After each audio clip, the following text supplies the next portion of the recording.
Ready ka na? Yes. You know, always ready. Alright. Alright.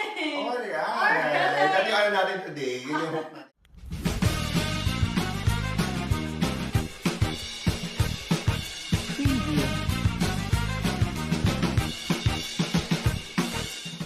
Hi guys! Welcome back to another episode of Universal Access Podcast, Paano Kaya?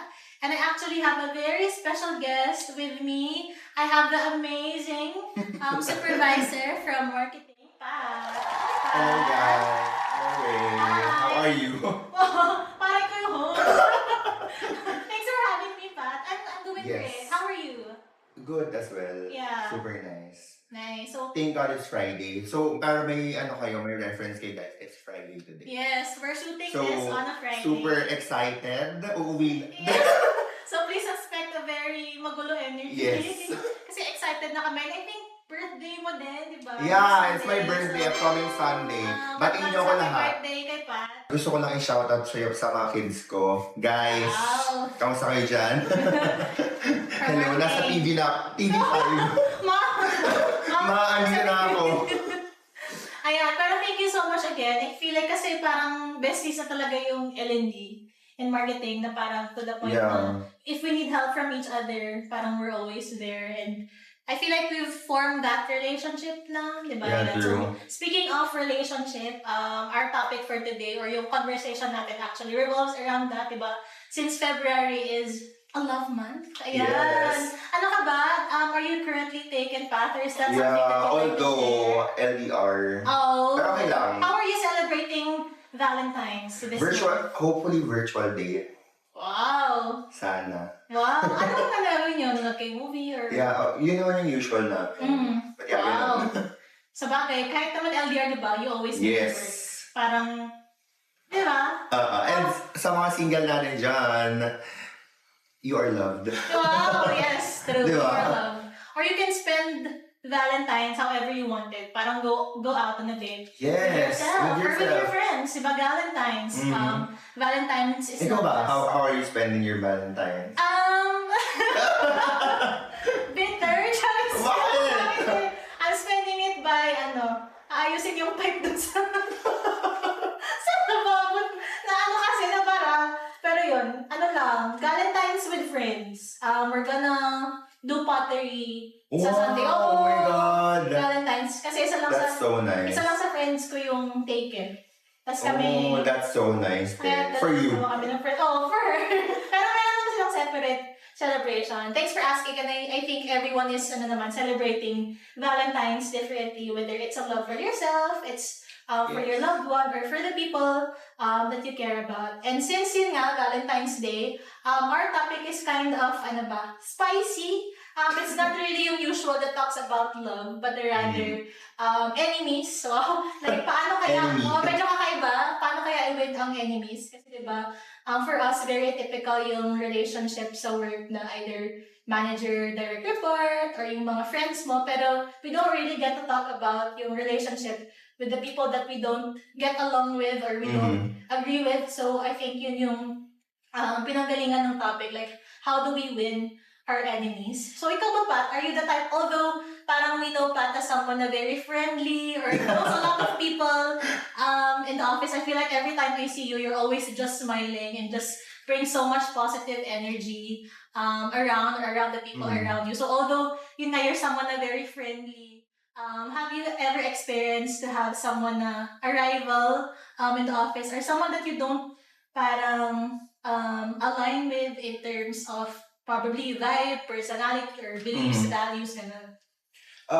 Ako honestly, for me, perfect yung topic with us, specifically with marketing. Kasi we work with each department. Honestly, parang walang ata kaming, or siguro I guess not, yung implant team lang or yung mga technical guys talaga yung hindi namin nakaka-work with. But most of you guys nakaka-work namin. And for to have that sort of connection, right, you need to, have a good relationship with them. Right. But in terms of enemies, thankfully dito sa US wala naman. Yeah.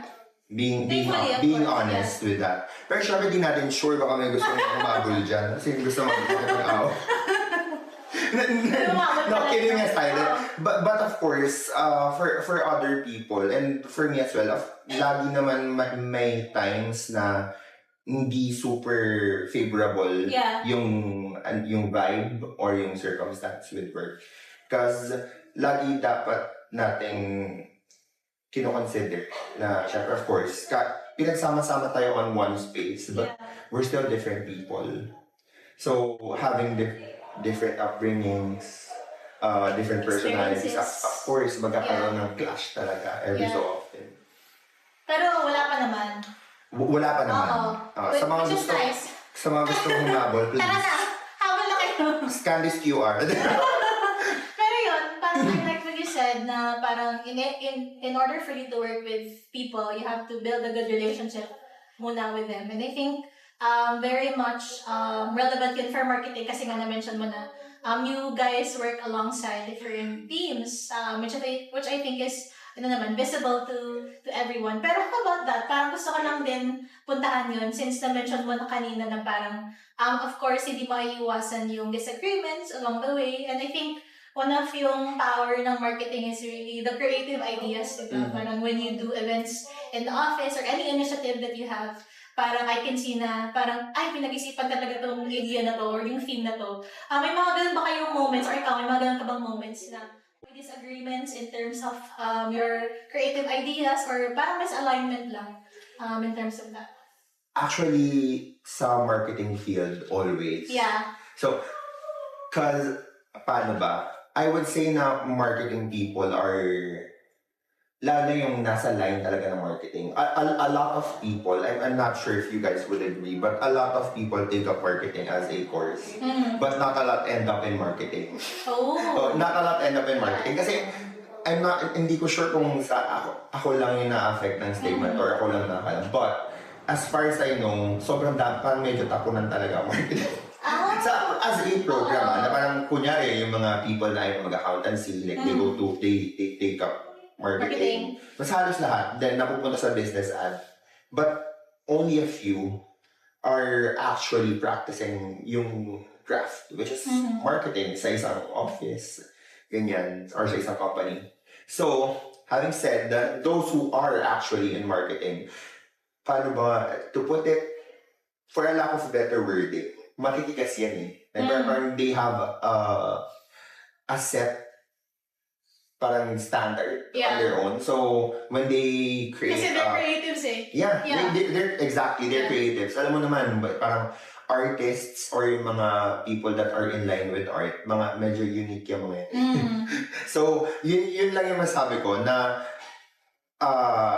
having said those things na unique na ang personalities and steadfast ng mga marketers, kapag nagkakaroon kami ng alignment, merong time, style na pag newbie pa yung marketer, na meron talagang disagreements, conflict. Siyempre, kung meron akong tingin na pang perfect for this company and you disagree. But, I mean, we clash. Pero there's this finesse kasi na you gain over time na parang it's a give and take. Wow, finesse. So, to relate it to other departments, ganyan naman lagi. Ako for me, there's a certain give and take on all scenarios na if kunyari meron tayong project together and meron tayong disagreement on timelines, on different perspectives on parang kung paano atakin yung project. Parang we give and take.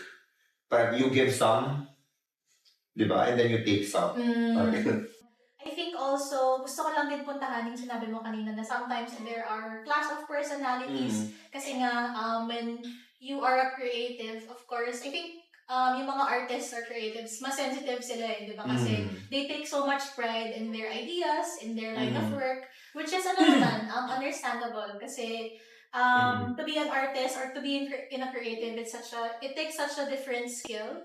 As a marketing supervisor or someone who is leading a team, and as a person as well, how do you navigate that clash of personalities?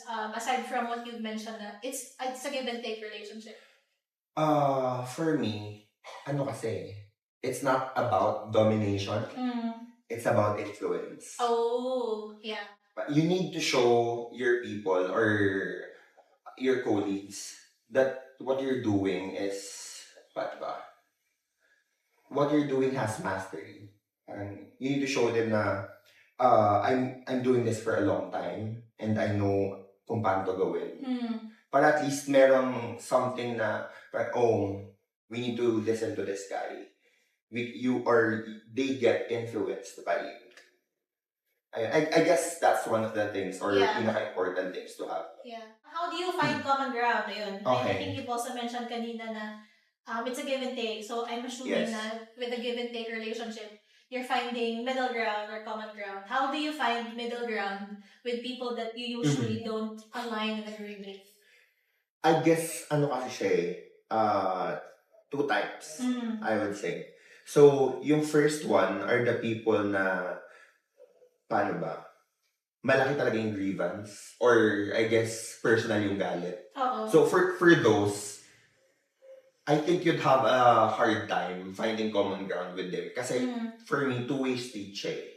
In order for you to understand someone, dapat maintindihan ka din nila. Para mag-align kayo. Kasi regarding a project, kung say, yes, meron kayong disagreement, meron kayong, difference of opinion. Kung hindi ka niya intindihan, hindi mo siya intindihan, parang walang mangyayari. Yeah.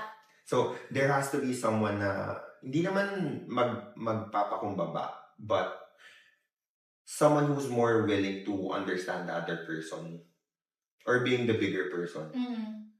Ayun. Understanding. That's where the understanding would come. The beauty of winning over people who doesn't align with you comes with an advantage, at least for you. Kasi when you are mostly with your friends, of course, you get to talk about things that you like, things that you agree with. But sometimes, it's also strategic. Di ba meron nga tayong famous na quote na parang, keep your friends close, keep your enemies closer. And I think nanggagaling yun sa perspective na kapag kasi you also have someone na doesn't really agree with you, you get something na, you get a perspective in terms of ano yung possibly area for improvement mo. Kasi when you're with the people that you're comfortable with, sometimes you get complacent. Pero when you're with the people that parang challenges you, it also allows you to see, ito pa pala yung pwede ko pang ma-improve, diba? Parang it keeps you at your toes. I feel like yun talaga yung isa din sa mga advantage if you're surrounding yourself with the people that not just agree with you, but rather challenges your... Something I would say, an advice. Yeah.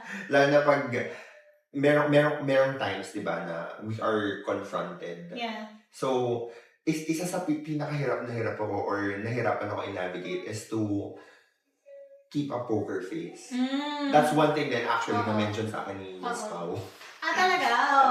Kasi I attended a topic before, emotional intelligence with Miss Nikki. So, ayun, I guess, paano ba, napag-usapan namin yung poker face under pressure.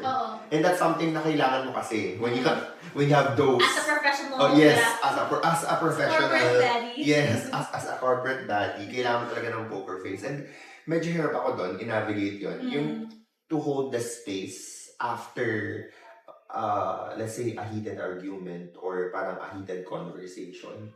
That's something I still navigate, yung breather between those periods. Kasi, if you have enemies, or if you have someone that you're constantly clashing with in the office, you need to master the craft of having a poker face. Yeah. Or parang, ano ba, emotionally... Not letting it get to you. Yes. Yeah. Hindi naman to the point na emotionally detached, but control over your emotions. Yeah. I like that. I feel like that's also something I struggle with. Kasi I'm someone who's... It's hard. As a softie. Diba? What if mag-try na lang ako dito? What if magmukmuk ka sa Gedli? Pero tama ka. Parang it's very helpful kapag na-master namin yung the art. Meron magaling sa amin dyan sa L&D. Hindi ko na sasabihin ko sino. Parang alam na-mention din sa akin yung sino. Sige, hindi ko na din sasabihin yung sino. Guys, hulaan nyo. May pa-price dyan. Thank you so much, Pat. Thank you. Thank you so much for saying yes to this. I actually learned a lot from you. And I feel like maraming tutunan din yung viewers and subscribers natin, especially in terms of understanding din, not just in terms of our topic, but also siguro in terms of understanding what goes on in the mind of a creative or like a marketing. I feel like that's a good topic the next time around, diba? Yeah, Parang of course, focus of course. on parang how do you parang generate a lot of ideas. Pero thank you so much Thank you, thank again you. for saying yes to Thank this. you Is for there having anything me. that you'd like to parang share or plug lang that marketing might have or wala naman? Siguro last, on the topic, as a bida-bida, Okay, go. last on the topic, Go.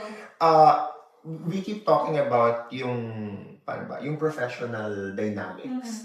But, guys, siguro advice personally, let's not forget that our colleagues or yung mga ka-workmates natin, parang hindi naman kahit we're working together or parang kumbaga professional mode tayo lagi, let's not forget that tao lang din sila. Totoo. They're people. Parang they have problems sa bahay, they have relationship problems. Yeah, they're going So, through something. Be kind, Yeah. guys. Be kind. Even to your enemies. Yeah. Thank you so much, Pat, Thank you. again, for being here with us. And thank you so much, guys, for tuning in. So, thank you so much, guys. Bye! Bye! Like, subscribe, and hit the ring button. Yes! Woo! Hit the bell button.